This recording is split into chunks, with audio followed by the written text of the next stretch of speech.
People don't like being advertised to, we don't like being sold to.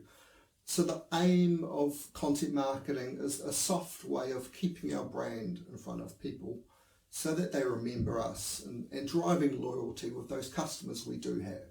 I want to delve a little bit into different forms of creating content. So I was a real estate agent and I thought, what would people of Hamilton be interested in who potentially owned property? Well, firstly, they'll be interested in what's happening in the local market, what's happening in the city, growth, statistics, all that kind of stuff. So that was originally my LinkedIn strategy sort of 3 or 4 years ago when I first really started spending a little bit of time on the platform. So it might be different to you. It might be YouTube, depending on, is all your audience on YouTube?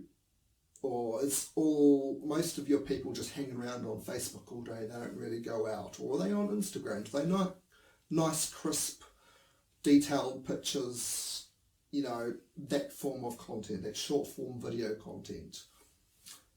Depending on where your customers are, is where you're going to put your content and what type of content you'll create purposefully that they're going to engage with.